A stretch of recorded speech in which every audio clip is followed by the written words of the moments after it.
नमस्कार दोस्तों, हमारे YouTube चैनल आध्यात्मिक ज्ञान टेक में आपका स्वागत है। इस चैनल के माध्यम से अध्यात्म ज्ञान प्राप्त करने के लिए इस चैनल को सब्सक्राइब करें, वीडियो को लाइक करें, शेयर करें तथा कमेंट करें। दोस्तों, इस चैनल पे हम लोग आध्यात्मिक ज्ञान अध्ययन करते हैं। तो आध्यात्मिक ज्ञान में हम लोग आज परम अक्षर ब्रह्म के बारे में समझेंगे तथा परमात्मा के कुछ वाणी को समझेंगे। तो परम अक्षर ब्रह्म के बारे में जो बताया जाता है कि परम अक्षर ब्रह्म, तो परम अक्षर ब्रह्म में ये हाथ को हम एग्जाम्पल के तौर पे रखते हैं और इसको समझने के लिए ये परम अक्षर और ये ब्रह्म, तो परम का मतलब होता है सर्व उत्कृष्ट परमात्मा और अक्षर का मतलब होता है पर ब्रह्म, तत्ब्रह्म, और ये ब्रह्म का मतलब होता है ईश्वर, जिसको देव निरंजन कहा जाता है।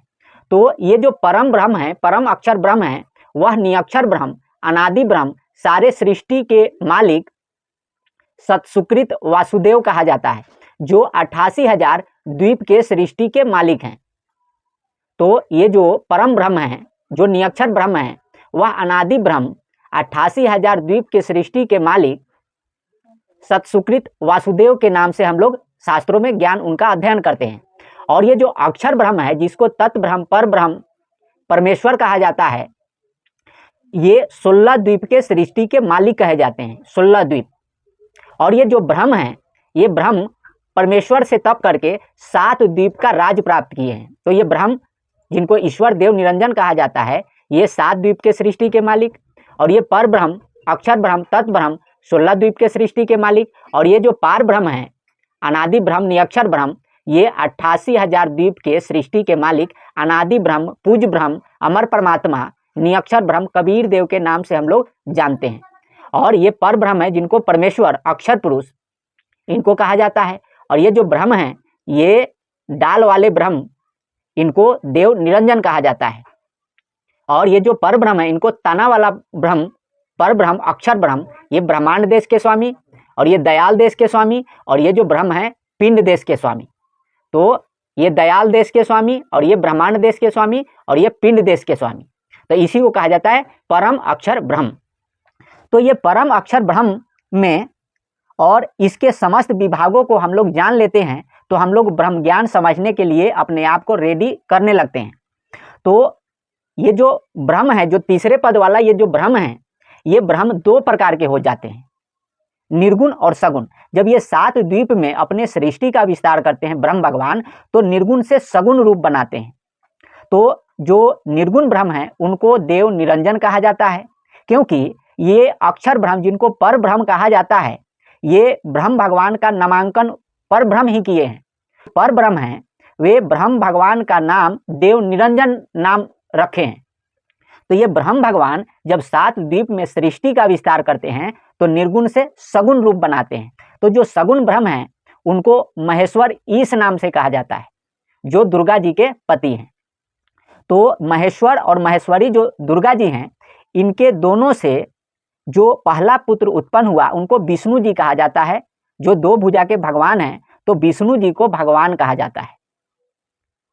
और भगवान विष्णु जी तप करके महतत्व प्राप्त किए और फिर त्रिगुणात्मक सृष्टि का विस्तार हुआ है। तो इसमें 5 पद बन जाता है। 5 पद ऐसे बन जाता है, जैसे ये भगवान विष्णु जी, इसके बाद सगुण ब्रह्म महेश्वर, जिनका ओम नाम है, और ये देव निरंजन, जिनको ईश्वर कहा गया, और ये पर ब्रह्म, अक्षर ब्रह्म, जिनको परमेश्वर कहा गया, और ये निअक्षर ब्रह्म, पार ब्रह्म, धनी परमात्मा, पूज्य देव, कबीर देव, अमर परमात्मा, इनको कहा गया। तो इसको शॉर्टकट में काट करके ये शॉर्ट में बोला जाता है परम अक्षर ब्रह्म। और सारे सृष्टि के जो विस्तार करता है, वे अमर परमात्मा, निअक्षर ब्रह्म, पार ब्रह्म, पूज्य परमात्मा, कबीर देव हैं। तो जब सृष्टि रचना बनता है और देव का जो डेजिनेशन बनता है, तो इसमें 5 देव बन जाते हैं। एक तो विष्णु जी, और दूसरे महेश्वर ईश, और ईश से ऊपर ईश्वर, और ईश्वर से ऊपर परमेश्वर, और ये पार ब्रह्म परमेश्वर। तो ये 5 पदवी होता है। तो ये जो भगवान विष्णु जी होते हैं, इनको उप गुरु कहा जाता है, और उप गुरु से ऊपर जिनको गुरु कहा जाता है, ये गुरु की पदवी, और गुरु से ऊपर ये सतगुरु कहा जाता है, और सतगुरु से ऊपर ये जगत गुरु पर ब्रह्म को कहा जाता है, और ये पार ब्रह्म जो निरक्षर ब्रह्म है इनको पूरा सच्चा सतगुरु कहा जाता है। तो इस प्रकार से गुरु की भी पदवी होती है। तो इस प्रकार से हम लोग समझ करके शास्त्रों में ज्ञान अध्ययन करते हैं, क्योंकि जो शास्त्र है कहीं आपको ईश के बारे में बोला जाता है कि ईश कौन है, तो हम लोगों को समझना पड़ता है। फिर ईश्वर कौन है ये समझना पड़ता है, इस प्रकार से भी शास्त्र में लिखा जाता है। फिर परमेश्वर करके लिखा जाता है। तो हम लोग जान जाते हैं इस ईश्वर परमेश्वर भगवान सब कुछ जानने लगते हैं, तो हम लोगों का ज्ञान परिपक्व होने लगता है। तो ये ब्रह्म ज्ञान अध्यात्म विद्या इस प्रकार से हम लोग शास्त्रों में पढ़ के समझते हैं। तो सारे सृष्टि पे जिसका हुक्म चलता है, शासन चलता है, वह परम अक्षर ब्रह्म का शासन चलता है। और इसी परम अक्षर ब्रह्म के सिस्टम में सारे देव देवता भगवान ईश्वर परमेश्वर और सभी को बंद करके काम करना पड़ता है और सृष्टि चक्र को चलाना पड़ता है। तो ये सृष्टि चक्र ऐसे नहीं चलता है, ये परमात्मा के हुक्म से ही चलता है। और सब लोग परमात्मा के हुक्म में बंधे हुए सारे देवी देवता काम करते हैं।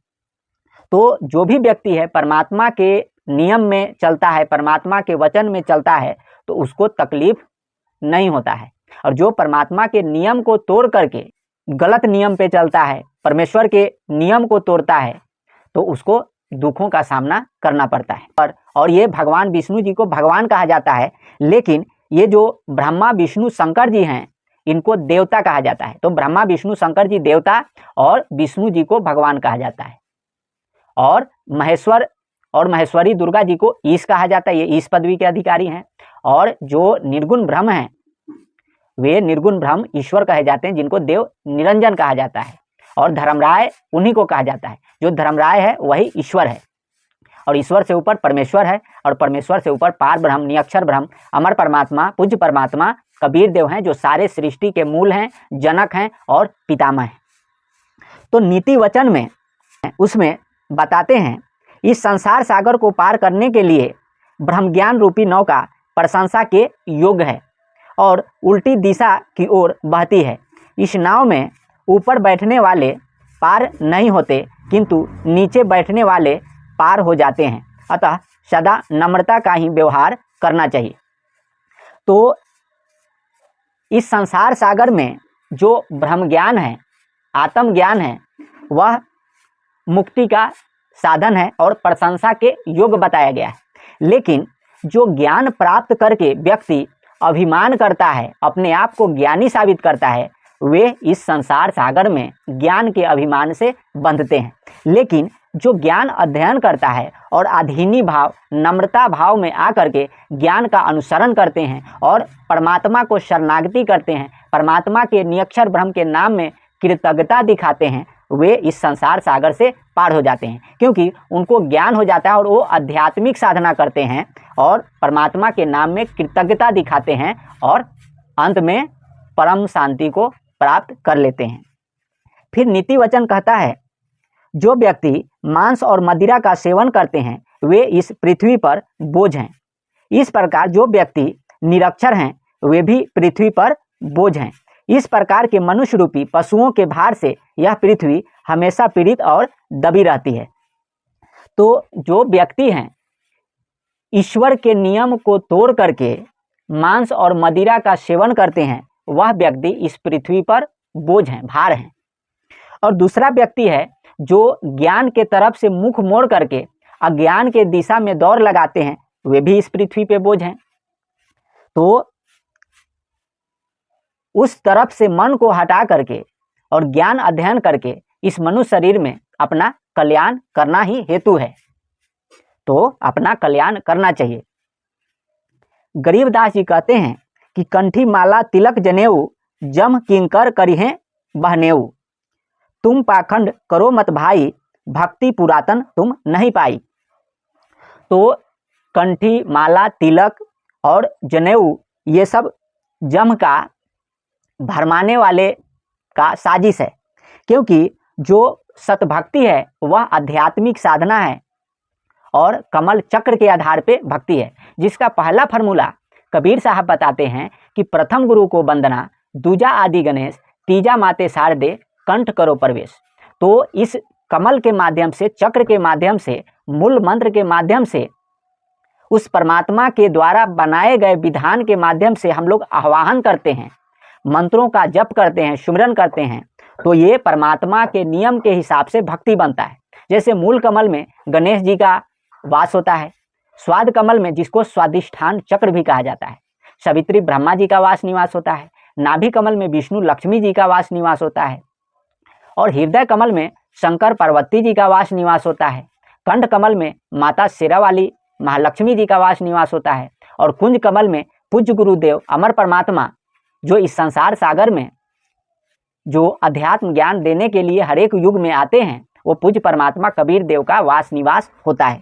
तो इस प्रकार से भक्ति का पहला फार्मूला अप्लाई होता है, प्रथम गुरु को वंदना, दूजा आदि गणेश, तीजा माते शारदे, कंठ करो प्रवेश। तो ये जो भक्ति है, कबीर साहब बताते हैं कि नाम उठत, नाम बैठत, नाम सोवत जागबे, नाम खाते, नाम पीते, नाम से प्रीत लागबे। यानी कि नाम उठते बैठते, खाते सोते बैठते हम लोग उस भगवान नाम का, परमात्मा के बताए गए नाम का जप सुमरन करते हैं मन ही मन, तो परमात्मा का जो बताया गया विधि विधान है उसके हिसाब से आध्यात्मिक साधना पूर्ण हो जाता है और हम लोग परम शांति को प्राप्त कर लेते हैं। तो पाखंड को त्याग करके कंठी माला सुमिरनी, गरीबदास जी कहते हैं कि कंठी माला सुमिरनी सबे सिलसिला मेट। तो ये सारे सिलसिला को खत्म करके और जो भगवान का नाम है उसको जप करने से आध्यात्मिक साधना पूर्ण होता है। फिर गरीबदास जी कहते हैं कि नाम अभयपद ऊंचा संतो, नाम अभयपद ऊंचा, खोली कपाट घाट घट माही, बंद करो नौ कूचा। तो शास्त्र पढ़ लेने के बाद जो नाम है वह सारे पदों में उच्च बताए, क्योंकि जो नाम है, नाम से ही मुक्ति संभव है। भक्ति भजन हरि नाम है, दूजा दुख अपार, मनसा वाचा कर्मना, कबीरा सुमिरन सार। तो हरेक युग में नाम का प्रभाव रहा है और कलयुग में नाम तो विशेष महत्व रखता है। तो नाम को तज करके और जितने भी आडंबरबाजी है, पाखंड है, उसको त्याग करके और नाम जप करना चाहिए और भक्ति करना चाहिए और यज्ञ करना चाहिए और यज्ञ के निमित्त जीवन जीना चाहिए। तो हर एक युग में नाम का प्रभाव है, लेकिन कलयुग में नाम विशेष महत्व रखता है, क्योंकि गरीबदास जी कहते हैं कलयुग धर्म कर्म नहीं कोई, अब बिना नाम उधार नहीं होई। तो कलयुग में अन्न धर्म कर्म मायने नहीं रखता जितना कि नाम मायने रखता है। तो बिना नाम के उधार संभव नहीं है। और रामायण बालकांड में बताया गया है कि जैसे स्वामी के पीछे पीछे सेवक घूमता है, वैसे नाम के पीछे पीछे नामी भी घूमता है। तो जब परमात्मा के नाम का हम लोग स्मरण करते हैं तो नामी को ढूंढने की जरूरत नहीं पड़ती, नामी स्वयं सहायता के लिए तत्पर रहते हैं। तो नाम का विशेष महत्व है, क्योंकि कितने ज्ञानी जनों का कहना है कि नाम की जरूरत नहीं है, नाम जपने की जरूरत नहीं है, ये भ्रम है। तो सारे शास्त्रों में कोई भी शास्त्र उठा करके हम लोग पढ़ते हैं तो नाम का विशेष महत्व बताया गया है। तो नाम जप करना चाहिए और नाम जप से मुक्ति संभव है और कलयुग में नाम तो विशेष महत्व रखता है। गरीबदास जी कहते हैं कि तजी पाखंड नाम से लागो, सोई जगत में सूचा, राम दुहाई साच कहत हूँ, यूं सतगुरु से पूछा। तो जितने भी पाखंड है, आडंबरबाजी है, उसको त्याग करके नाम जप के लिए जो परमात्मा से ये क्वेश्चन किया गया, जब ये गरीबदास जी सतगुरु से साक्षात्कार हुए तो पूछे, तो सतगुरु बताए कि तज पाखंड को, यानी पाखंड को तज करके त्याग करके नाम जप रूपी भक्ति पे भक्तों को ध्यान देना चाहिए।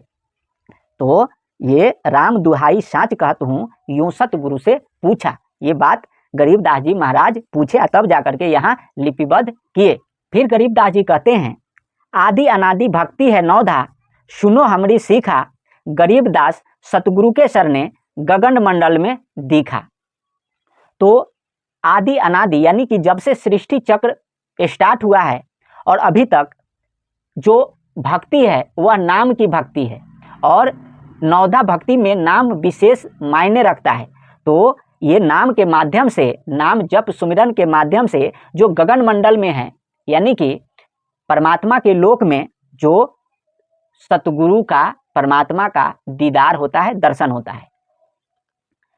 गुरु नानक देव जी कहते हैं, पंच परवान पंच परधानु पंचे पावहीं दरगाही मानु, पंचे सोहहीं दरी रजानु पंचा का गुरु एकु धियानु। तो पंच परवान, जो पंच परवान हैं वह 5 नाम भक्तों को देने का विधान है और दिया जाता है। तो गरीबदास जी कहते हैं कि किलियम ओम हरियम श्रियम सोहम सुरती लगावे, अब 5 नाम गायत्री गैवी आत्म तत्व जगावे। तो पहले 5 नाम जप के आत्म तत्व को जगाया जाता है। और ये जो 5 नाम, तो पंच परवान में जो पंच प्रधान हैं, मूल कमल में गणेश जी, स्वाद कमल में सवित्री ब्रह्मा जी, नाभि कमल में विष्णु लक्ष्मी जी, और हृदय कमल में शंकर पार्वती जी, और कंठ कमल में माता शेरावाली महालक्ष्मी जी। तो 5 नाम में ये 5 प्रधान देवता हैं, और इनके नाम के स्मरण से जो आध्यात्मिक साधना रूपी मार्ग है वह खुलता है। पंचे पावहीं दरगाही मानू, यानी कि 5 नाम के जप से जो मार्ग है वह खुलता है, आध्यात्मिक साधना के लिए जो भक्त होता है आगे बढ़ने लगता है। पंचे सोहहीं दरी रजानु, तो जो 5 पदवी है, तो 5 पदवी में ये विष्णु जी, और ये उसके ऊपर महेश्वर ईश जिनका ओम नाम है, और ईश से ऊपर ईश्वर जिनको देव निरंजन कहा जाता है, और ये चौथे नंबर पे जिनको पर ब्रह्म अक्षर ब्रह्म है कहा जाता है, तो ये चौथे नंबर पे हो गए। और ये 5वें पे जो नियक्षर ब्रह्म, पार ब्रह्म, पूज परमात्मा, अमर परमात्मा, नियक्षर ब्रह्म कबीर देव कहा जाता है। तो इसके बारे में जो ये 5 राजानु यानी 5 पदवी है, तो पंचों का गुरु एक ध्यानु, यानी कि पंचों में जो सबसे सर्वश्रेष्ठ परमात्मा है, सर्वोत्कृष्ट परमात्मा है, जो एक अद्वितीय परमात्मा है। एक अद्वितीय का मतलब होता है कि उसके तुल्य कोई भी नहीं हो। अनंत कोटि ब्रह्मांड में बंदी छोर कहाए, सो तो पुरुष कबीर हैं जननी जनानम आए। तो अनंत कोटि ब्रह्मांड में अगर जो तुलना किया जाए तो नियक्षर ब्रह्म से तुलना किसी को नहीं किया जा सकता। जो कि गुरु नानक देव जी कहते हैं कि जो पंचों का गुरु एक ध्यानु, यानी कि पंचों में जो एक है, अद्वितीय है, अद्वितीय परमात्मा है, वही ध्यान के योग है, वही नियक्षर ब्रह्म पूज्य देव है, वही पूजा के योग है। और उसी परमात्मा के नाम में यज्ञ, हवन, दान, प्रणाम और सुकृत कर्म को समर्पण करने से जीव के पापों का क्षय होता है और जीव मुक्ति को प्राप्त करता है, और जीव के कर्म का बंधन टूटता है और कर्मों के बंधन का नाश होता है। तो पंचा का गुरु एक ध्यानु, यानी कि जो 5 में भगवान विष्णु जी, ईश जो महेश्वर हैं, और ये देव निरंजन हैं, और ये पर ब्रह्म हैं, तो ये 5 में गुरु एक ध्यानु, जो एक है, अद्वितीय परमात्मा है, वही ध्यान और वही पूज्य परमात्मा है। फिर कबीर साहब कहते हैं, छोटे में भक्ति करे ताका नाम शपूत, मायाधारी मस्खरी केते गए अऊत। तो जो व्यक्ति है और इस संसार में भक्त हैं, तो छोटे में अपने बच्चों को भक्ति के लिए ट्रेंड करते हैं, तो वह शपूत है।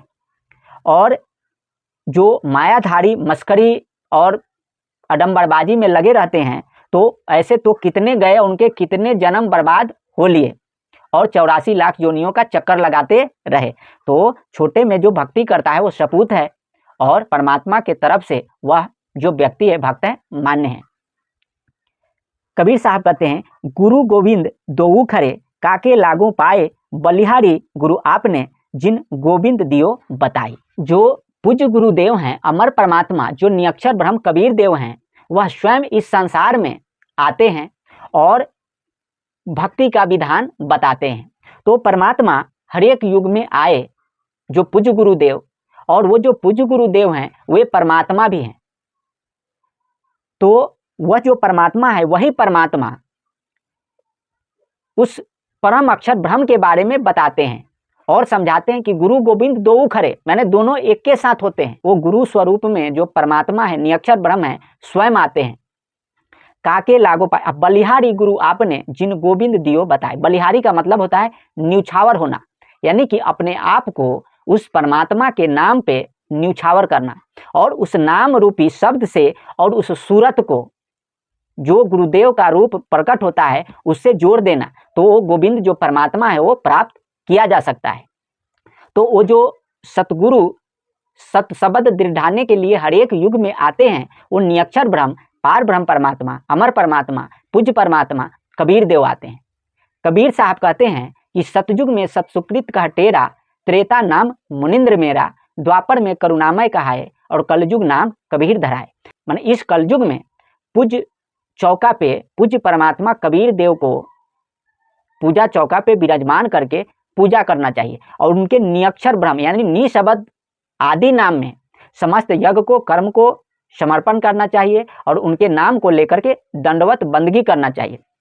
तो गुरु गोविंद दो एक के साथ खड़े हैं। बलिहारी गुरु आपने, यानी कि हम लोगों को न्यूछावर होना है जिन गोविंद दियो बताई, जो परमात्मा को बताए उन्हीं के ऊपर समर्पित होना चाहिए।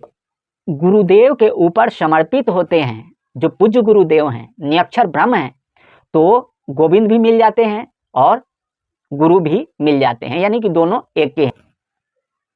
सतयुग त्रेता द्वापर और कलयुग में जो गुरु गोविंद जो होते हैं वे कबीर परमात्मा होते हैं और उस कबीर परमात्मा को पूजा चौका पे विराजमान करके पूजा करना चाहिए। वही पूज्य गुरुदेव हैं और वही सत्य ज्ञान प्राप्त कराते हैं और वह हरि भी हैं, पापों का नाश भी करते हैं और परमात्मा भी हैं। तो इस प्रकार से गुरुदेव का पूजा करना चाहिए तो परमात्मा प्राप्त हम लोग कर लेते हैं। कबीर साहब कहते हैं अमी शब्द की लेखनी सत्यवरण को पान, निह अक्षर निज बीज है सतपुरुष वचन प्रमाण।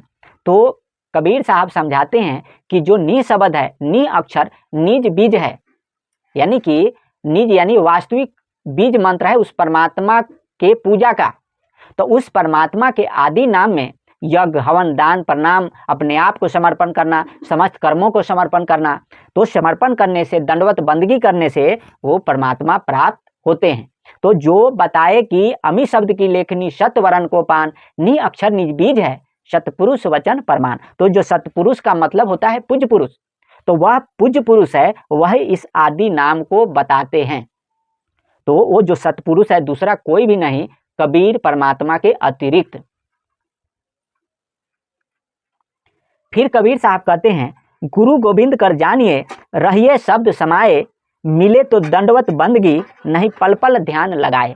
तो जो गुरुदेव हैं, पूज्य गुरुदेव हैं, कबीर देव हैं, माने पूज्य गुरुदेव कबीर देव का स्वरूप और ये जो नि शब्द मंत्र है, इस मंत्र का सुमिरन आपको आगे चल के सिखाया जाएगा। और सूरत यानी कि जो रूप देखा जाता है, तो मिले तो दंडवत बंदगी नहीं तो पल पल नाम का और रूप का ध्यान करने के लिए कबीर साहब बताए हैं। फिर कबीर साहब समझाते हैं लिखा मिटे नहीं कर्म का, गुरु कर भज हरिनाम, सीधे मार्ग नित चले दया धर्म विश्राम।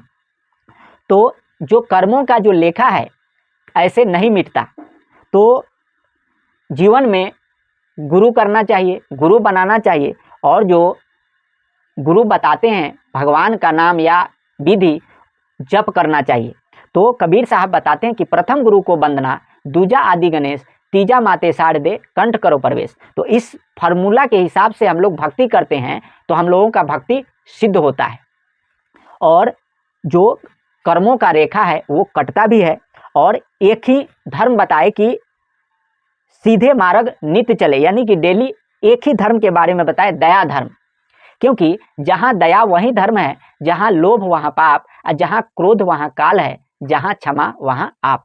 तो जहाँ दया है वहीं धर्म है। तो दया भाव को अपना करके फिर भक्ति आराधना सिमरन जप करना चाहिए। जो एक प्रधान अद्वितीय परमात्मा जो हैं, तो एक का मतलब होता है प्रधान अद्वितीय, जिसके तुल्य कोई भी नहीं हो, तो वो नियक्षर ब्रह्म अमर परमात्मा कबीर देव के अतिरिक्त कोई भी नहीं है। क्योंकि एक वाली जो बात है वे एक माया से अत्यंत परे नियक्षर ब्रह्म कबीर देव हैं। और ये जो विष्णु जी भी 3 प्रकार के, ब्रह्म 2 प्रकार के, तो इस प्रकार से एक अद्वितीय जो परमात्मा है वे निरक्षर ब्रह्म, अमर परमात्मा, पूज्य परमात्मा कबीर देव के अतिरिक्त कोई भी नहीं है। और कुरान में भी बताया गया है कि जो अल्लाह है वही पूज्य देव है, उसके अतिरिक्त कोई भी पूज्य नहीं है। तो अल्लाह का मतलब होता है सृष्टिकर्ता। तो जो अनादि सृष्टिकर्ता है, जो अनादि ब्रह्म सृष्टिकर्ता वही है। अनादि सृष्टि के बाद आदि सृष्टि तना है और उसके बाद डाल है सनातन सृष्टि। तो जो अनादि सृष्टिकर्ता है वो अमर परमात्मा निरक्षर ब्रह्म पूज्य देव है और वही परम ब्रह्म है। इस प्रकार से आध्यात्मिक ज्ञान प्राप्त करने के लिए, आध्यात्मिक वीडियो देखने के लिए हमारे YouTube चैनल को सब्सक्राइब करें, वीडियो को लाइक करें, शेयर करें, कमेंट करें। फिर मिलते हैं अगले वीडियो में, तब तक के लिए नमस्कार।